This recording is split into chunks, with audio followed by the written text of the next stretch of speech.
All right. Good morning. May it please the court, counsel. My name is Jeff Sermons of Griffin & Associates. I represent the appellate in this appeal. I'd like to reserve 5 minutes for rebuttal, please. This case involves 3 issues on appeal, and 2 of which I want to discuss on oral argument here today. The first issue involves the marital or non-marital classification of stock in a closely held corporation. This is the fulminator stock. And in 1992, the former husband's father gifted him 400 shares or a third interest in fulminator stock. In that same year, he transferred his ownership of that stock, and it was issued to him in stock certificate number 2.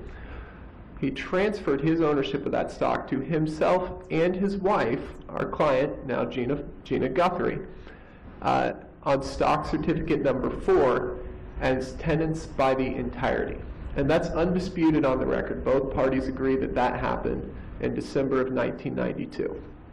The judge found that sometime between 1992 and 1998, Ms. Fuller, or Ms. Guthrie, transferred her ownership interest in that stock through a blank stock certificate. There's no evidence on the record to support that. Mr. Fuller did testify that in 1999, Ms. Fuller transferred her ownership interest via blank stock certificate, and stock certificate number 8 was created. But that didn't happen between 1992 and 1998. And our argument is that there's no competent substantial evidence to support that that happened at all. The former husband's answer brief cites on page 4 that it says the former wife signed a blank stock certificate transferring her ownership of fulminator stock. It cites 8 sites, none of which involve the former wife testifying that she agreed that she signed such a document. In fact, throughout the entire proceeding, throughout the entire trial, she denied ever doing so. 6 of those sites are the husband's own testimony. 1 of them is the husband's counsel's testimony. 1 of them is Wife's Exhibit 39, which is all stock certificates, none of which have her signature on it. And 1 of them is the former wife's testimony that she says, the question is, did you sign it? And the answer is yes. But she's referring to an attempt to transfer 80 shares of stock in 2003 to the former husband's father, Millard Fuller. And that's what I'd like to talk to you next. This is why there's no competent substantial evidence to show that she ever intended to transfer or did transfer by blank stock certificate any of her fulminator stock interest back to the former husband in 1999. In 2003, well, in 1987, the former husband took a $100,000 loan from his father. And in 2003, the record shows that tensions were high and that he wanted to pay back this loan. And so what he and the former wife agreed to do was transfer 80 shares of fulminator stock to the former husband's father to satisfy this debt. And he testified on page 48 of the transcript. He said, well, I couldn't find stock certificate number 8, so I talked to my wife and we agreed and we signed the stock transfer power. We signed the stock transfer power. He said he needed her to sign this. Now, here's the thing. Stock certificate 4 is like a canceled check at this point. If she actually transferred her interest in stock certificate 4 over to the former husband, there's no value in stock certificate number 4 left. It's just like a canceled check. It's gone. There's nothing there to transfer. You can't siphon gas out of an empty gas tank. Stock certificate number 8 would have been the only one that he could have transferred any interest to his own father. So if he's suggesting that stock certificate 4 was the vehicle, and he's not suggesting, he even testified that he wrote a letter to his own father saying, please accept this 80 shares as satisfaction of your debt. Write yourself a new stock certificate for 80 shares, and write a new stock certificate for 320 shares in the same manner as prescribed. This is in 2003. Not as stock certificate number 8, but as stock certificate number 4. Held both by him and the former wife as tenants by the entirety. That would be a fraud if she actually transferred any of her ownership interest in the Fulminator stock in 1999. So there's no way that she did. She consistently denies doing so. She says she doesn't remember ever. The closest they could come is her saying, well, I trusted him, and if he put a document, he's a transactional attorney, this is how he's made a high standard of living, is through real estate transactional attorney. He knows what he's doing, and she would rely on him. Please sign this document, it's for your own good. As his wife, she would sign it. She testified to that on page 66 of the transcript. I trusted him, I would sign it. But that's not an intent to transfer, and she consistently testifies throughout the whole proceeding, I would never transfer my interest in this stock. The 2003 incident is also a very clear example of an act of ownership. The judge found it persuasive that she never took an act of ownership of Fulminator stock. And that's just not true, because how much more ownership could you take of a stock than agreeing to transfer what you believe is 80 shares of your own stock to the former husband to satisfy a debt owed to him? Now, the former husband reneged. He said, or not the former husband's father reneged, saying, I don't accept this as satisfaction of the loan.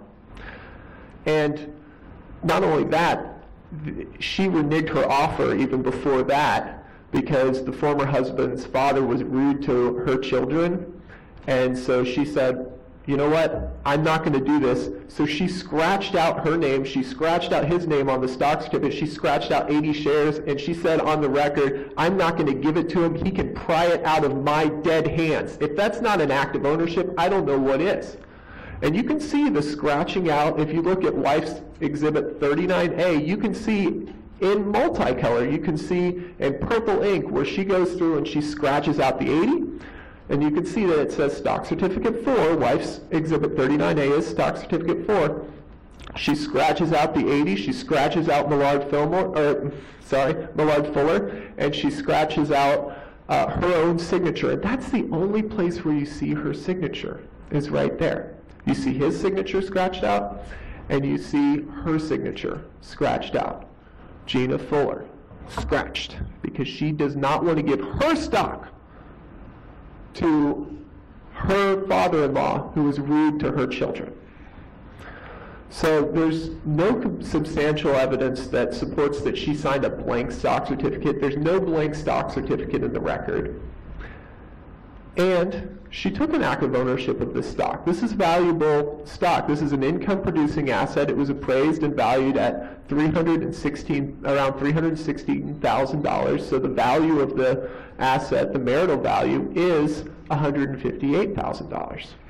Which is a lot of money here that she thought she had. That's the value of her 50% of 1/3 of the Fulminator.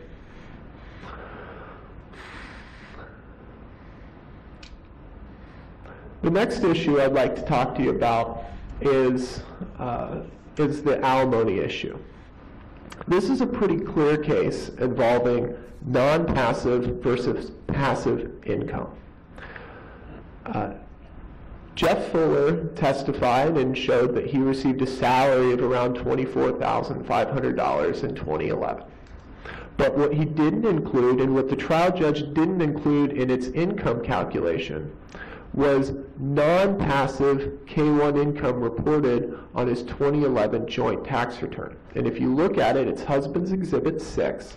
If you look at it, you can turn to the K-1 and you can see that there is Jeff Fuller and Associates. And in that line, it shows no passive income No pass-through income, but $49,337 of non-passive income. What that means is that that's income that he's earned, that he's worked for. That's not income the corporation gets to retain for corporate purposes.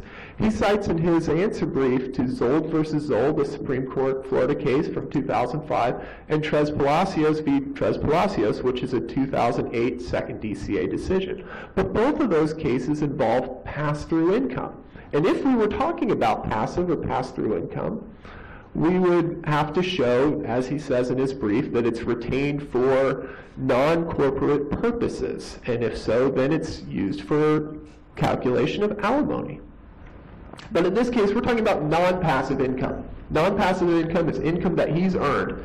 He can't just keep it in the company and say that it's not his. His brief makes another strange error. In 2009, FHM Law, Fuller, Holzenbach, and Malloy, his former law firm, wound up. And he testified that he received around $45,000 of quote-unquote phantom income from winding up that company. He had to pay taxes on income he says he didn't receive. That income is not the $49,000 on the 2011 tax return that earned by Jeff Fuller and Associates as non-passive income. You can look on that same tax return. You'll see FHM Law, Fuller, Holzenbach, and Malloy Law, PL, and you'll see no income there. That's going to be on a former tax return, but it's not on the 2011 tax return. So it's non-passive income. Case law, Yanko versus Yanko cites that non-passive income such as this must, not may, must be included as income for the purposes of alimony determination. And he did not, so he determined that he found in favor of permanent periodic alimony. He found a need that the wife had of around $1,857, and he found no ability to pay except for $1 a month placeholder permanent alimony. But if he had factored in, as he must, the non-passive K-1 income from Jeff Fuller and Associates, his own law firm, it's a sole firm held by him, he's the only one, then he probably would have come to a different conclusion, and we would need to reverse and remand to determine whether he would have. It's within the trial court's discretion.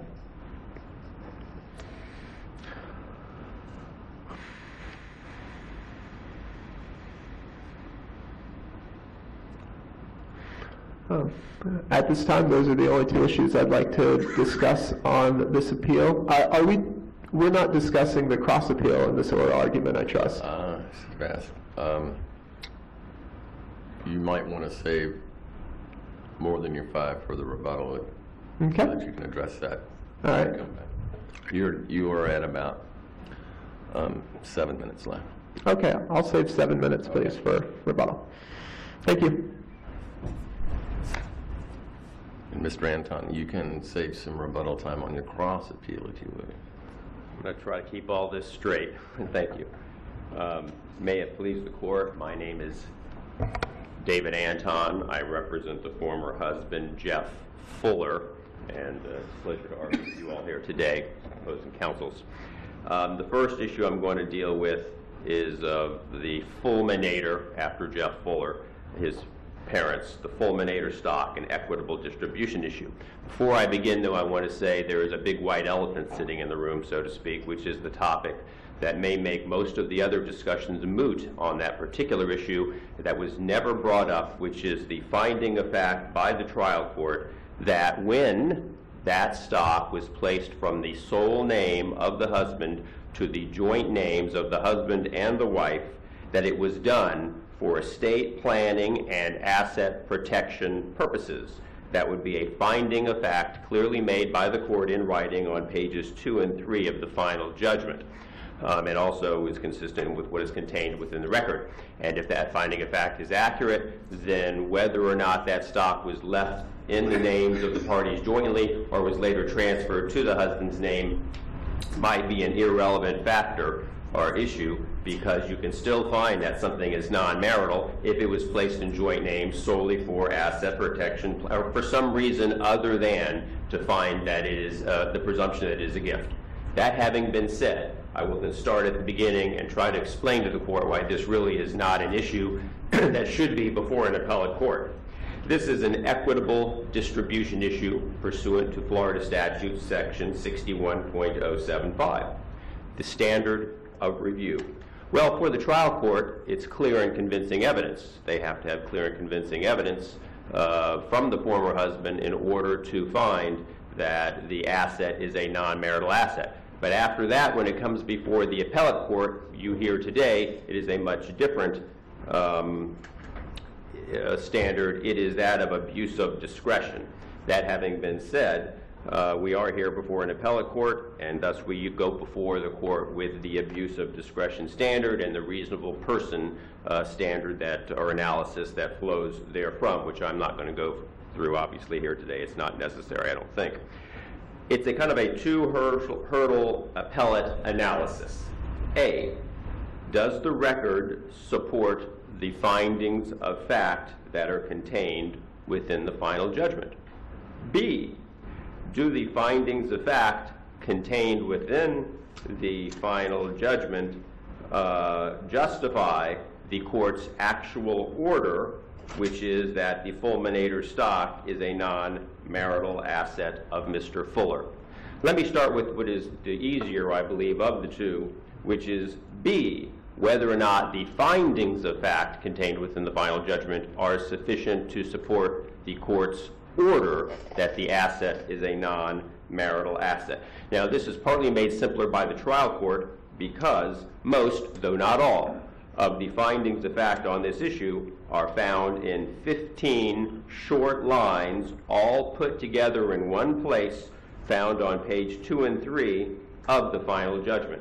I don't want to read you all 15 of those lines, though they're not long, but included in those 15 lines, it says the husband, number one, the husband has carried his burden demonstrating that the stock is a non-marital asset.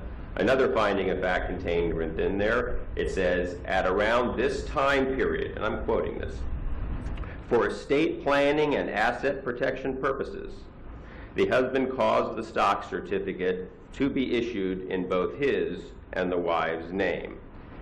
Number 3, within that findings of fact, the wife signed a blank stock transfer authorization on the back of the stock certificate, which the husband used to transfer the jointly held stock back to him in his individual capacity. I will tell you in the record, you will find that that happened 12 years prior to the divorce action, and as stated previously to this court, that may be an irrelevant factor if, in fact, the finding of fact that precedes it is accurate, which is that the husband even put it in her name solely for estate planning and asset protection purposes, which incidentally you will find a place in the record where the wife at one time, before changing her mind many hours later, agreed in her initial testimony that that was the case. Another finding of fact within those 15 lines, that the parties had a 27-year marriage, and during that time the wife made no claim of ownership of the fulminator stock. Her ownership claim was only made after this divorce case was filed. That is kind of a prelude to show you that there are sufficient findings of fact in order to support the trial court's determination. But then I guess we may have to take a step back and say, was there in fact sufficient evidence within the record? Obviously, I can't quote the entire record here for you today, but is there sufficient evidence within the record to support those findings of fact? Well, the standard of review is, again, abuse of discretion, the reasonable man standard, reasonable person, that the appellate court also shall would have a difficult burden of proof today to overturn that, or the appellant would. And put it another way, your review is limited to whether there is competent or substantial evidence to support the trial court's finding. Credibility determinations of the trial court are not to be disturbed by appellate review under this abuse of discretion standard, and you must review the facts in the record in the light most favorable to the husband. That having been said, the husband used at least the following to support this issue in the trial, and this is an incomplete list. The husband's testimony, the wife's testimony. Though often conflicting, she had 4 different positions when it came to that stock throughout the trial record. He had the president of Fulminator Properties testify, he entered into evidence stock certificate number 3, where the stock was initially put in his name alone, then stock certificate 4, where it was put in joint names thereafter, and then the back of stock certificate number 4 signed by Miss Fuller, allowing him to transfer it back to himself later, and then stock certificate 8, wherein it was transferred back to the husband approximately 12 years prior to the date of filing. Stock certificate of 8 being in the husband's name alone. He also had tax returns with K-1s attached for many years, which showed that the K-1s evidence that the stock was solely in the husband's name during the last many years of the marriage. The wife, as I stated before, rebutted with her own testimony, which was often conflicting, and the same 3 stock certificates were provided by her as evidence. Some of the evidence that was presented included that the stock was inherited by the husband alone from his parents. He put the stock in joint names for asset protection and estate planning purposes, and the wife agreed to that on the record at one point. The wife did sign the back of the joint stock certificate, which would allow him to transfer the stock back. The president of the corporation retitled the stock in the husband's name alone, following all corporate formalities, approximately 12 years prior to the date of filing, and there was no conflicting or rebuttal testimony to that. And that for many years, the K-1s and tax returns, which were joint tax returns, showed that the stock was solely in the name of the husband. The wife had a bachelor's degree and a master's degree from the University of Florida College of Business. She was not a person that had no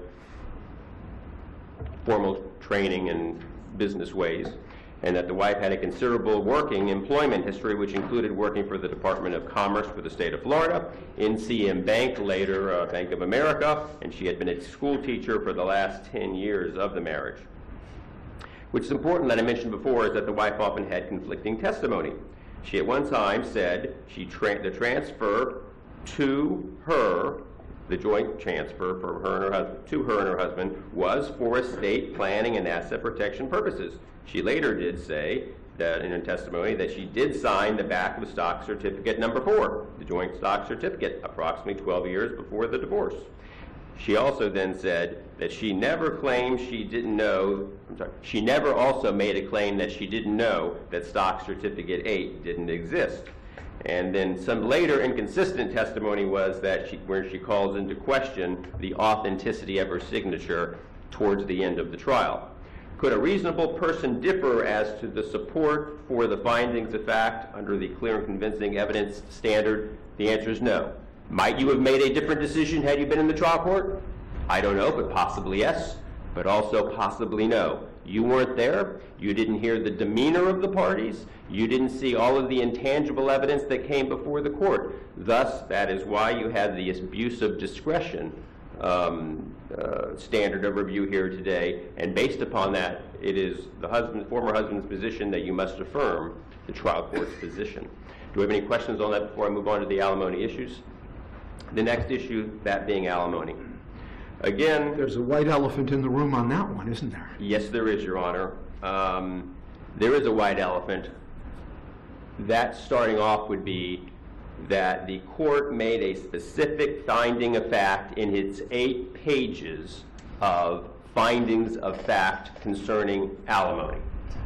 And one of those findings of fact was that the K-1 referred to by opposing counsel, it was income that was non-reoccurring, and it was based upon the closing of an 18-year partnership law firm with a Mr. Holzenbach and one other person after finances weren't doing well, and the reopening of a new law firm solely in the name of the husband when he kind of went out on his own plaque, so to speak.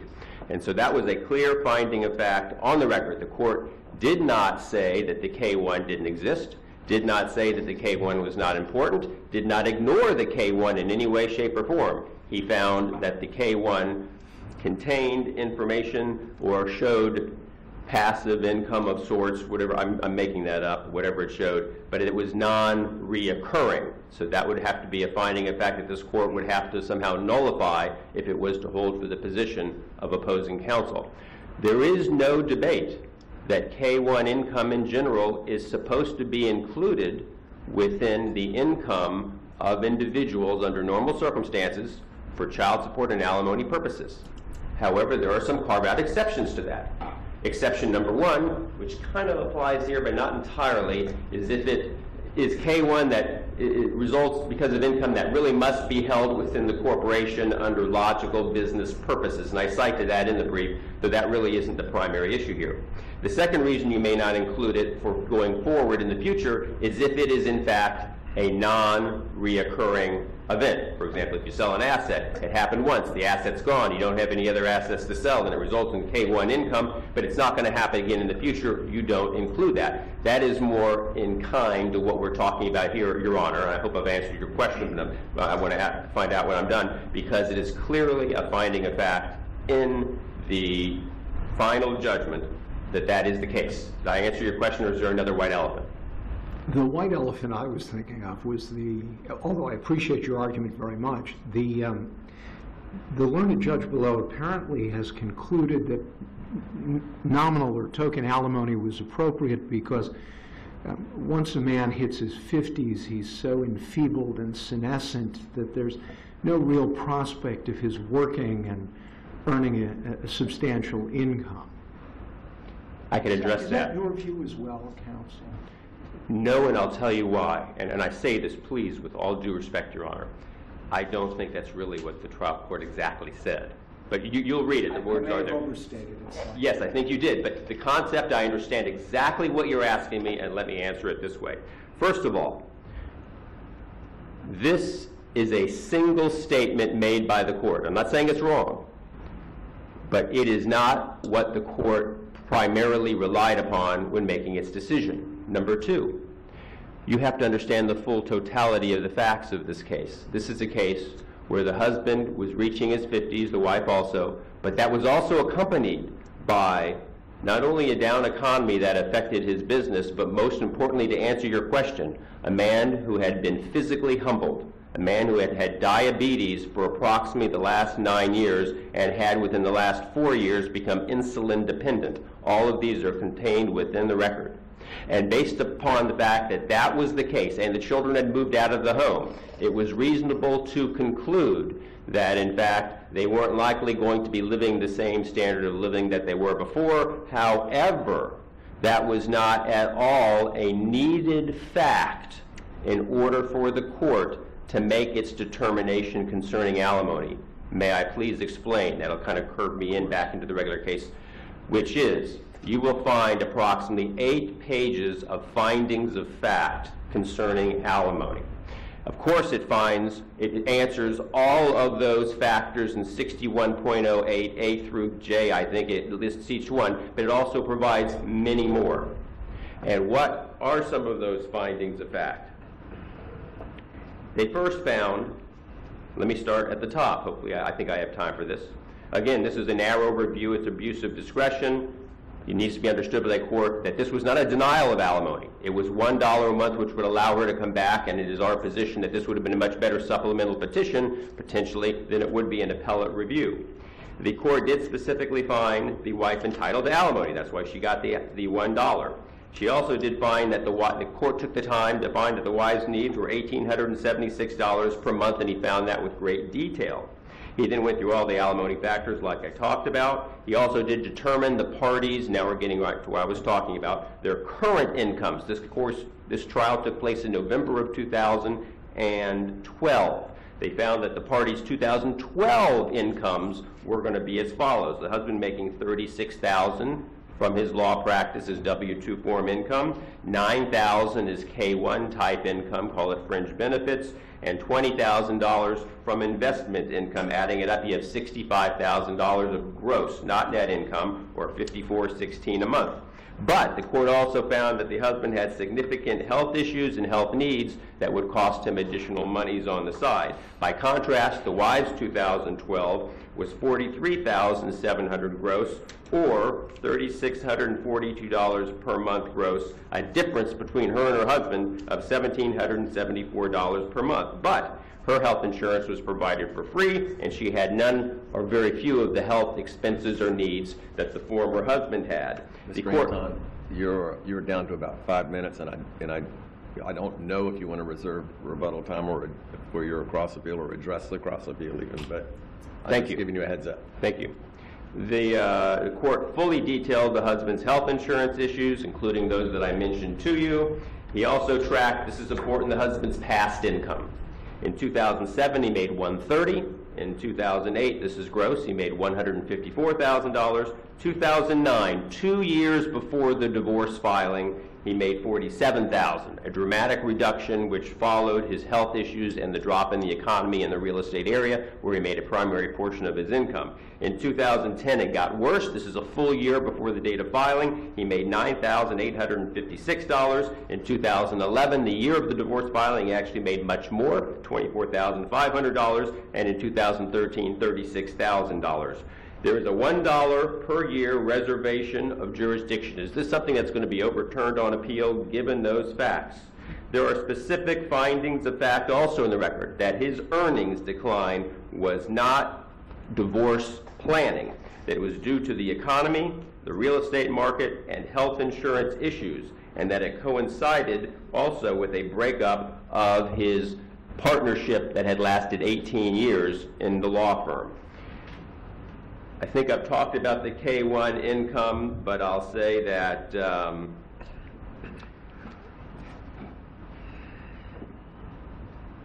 when it came to the K-1 income, I can tell you there was no really rebuttal evidence by any expert witness or anything other than cross-examination by opposing counsel.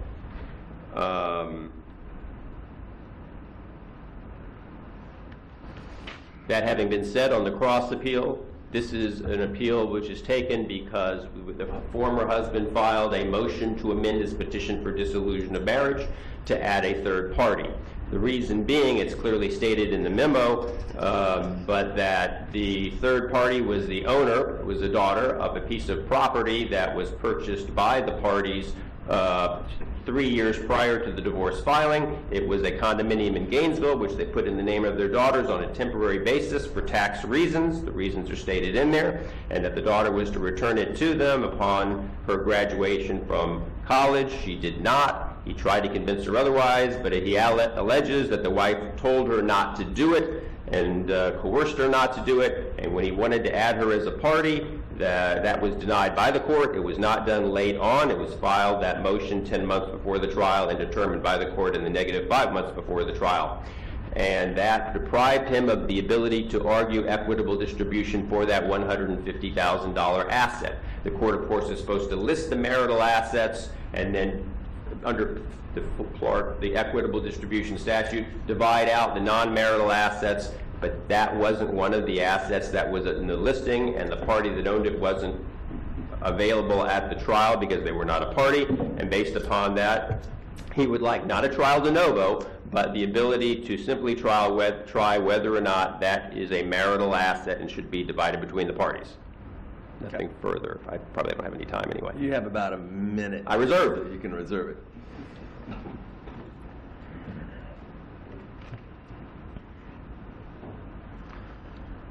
Thank you. Ms. Fuller did not present any conflicting testimony. Her testimony was very consistent. This involves the fulminator stock. She repeatedly says, no, I did not sign a blank stock certificate. She never says. And the citation, there's one citation in the answer brief where they're alleging that she says she signed a blank stock certificate. There, she's clearly stating, if you read they're citing page 64, line 24 through page 65, line 1. And if you read the paragraph before and after that citation, she's clearly not referring to a blank stock certificate. She's referring to signing over the 2003 80 shares to Millard Fuller and nothing else. She never, ever agrees. She never accused, actually, Mr. Fuller of signing, of having an authentic or inauthentic signature. That's actually language from my senior partner, Ms. Griffin, in the transcript. Ms. Fuller never says, I doubt that the authenticity of that signature. That's actually Ms. Griffin's language. So that's not inconsistent. That's counsel's language defending a client. They testified that, he stated that they followed corporate formalities. Well, the corporate bylaws are in evidence. And if you look at the corporate bylaws, and this is in the initial brief, you'll see that Article 7 says that you have to sign a notice of intent to transfer shares. And there's no such document in this. That's why a blank stock certificate simply doesn't work as a transfer tool. Also, yes, it's true that the former wife has a master's degree in marketing from the University of Florida, but it's in marketing. It's not in transactional business, things like that. When she worked for the Department of Commerce, she worked in the marketing section. And she testified that she trusted her husband to make the right decision regarding these transactions because he is the one who knows this stuff. That's what he does. As far as the argument that it was estate planning and asset protection purposes, she does say that it's for estate planning and asset protection purposes. The marital estate plan. This is not just his own estate that he's preparing for in 1992. This is something, and she's testified repeatedly, I want this stock to go to our children. And that's why I would not sign over my interest, because I want to ensure that the fulminator stock goes to Catherine and Carolyn, our children, and our son. I want that there. So that's why it is, yeah, okay, estate planning and asset protection purposes. Whose estate? The marital estate. That's why there's no fight from the former wife as to whether it was done for estate planning or asset protection purposes. Regarding the alimony, he states that the former wife doesn't have health insurance costs because she gets it for free through her employment as a teacher. That's true. But he stated on the record, Mr. Fuller stated that the $49,337 K-1 income that he received in 2011 from Jeff Fuller and Associates was used for health insurance, his own health insurance. He also used that money for meals and entertainment. This isn't money just sitting in the corporation. He has it available to him, and he's using it for his benefit, and it's on the record. This is unrebutted, substantial evidence. Reasonable minds do not disregard unrebutted, substantial evidence. So that's why you can't just ignore this $49,000 as if, well, we didn't prove that he didn't receive it in his estate. Well, it's non-passive income. If it was passive income, maybe, but this is non-passive income. As far as the cross appeal is concerned, during the marriage, the husband and the wife bought a condo for their daughter Catherine to attend college in Gainesville. And that condo, this was during the first time homebuyer tax credit, and they received the benefit of that, or they would have if they hadn't sold it earlier. I think they received it. But anyway, they did it for a benefit. They set it up in her name alone to receive a benefit, and it was her property. And the former husband argued for something like 60 or 70 pages of the transcript were about this condo and whether it should be included in the estate. The judge didn't say you can't argue this issue because I didn't include it. He made all of the arguments that he would make on a rehearing already. He had an opportunity to call his daughter to testify and chose not to. These are remedies that were available. These are opportunities that were available to him that he chose not to use. There was a comment in the answer, or in the reply brief to the cross appeal that stated, well, this gift occurred during the marriage and therefore it should be considered marital. But this isn't a gift between the father, and this isn't a gift between the marriage of the father and the daughter, obviously. This is a gift from the parents to the daughter. And it's the daughter's own property at that point. It'd be just like if they gave her a car. They're not going to argue that the car now is a marital asset. She's an adult. It's her car. It's in her name. That's it. If they were concerned about getting it back, there are safeguards that are available to them that they could have used, but they chose not to, probably to receive money from this first-time homebuyer tax credit.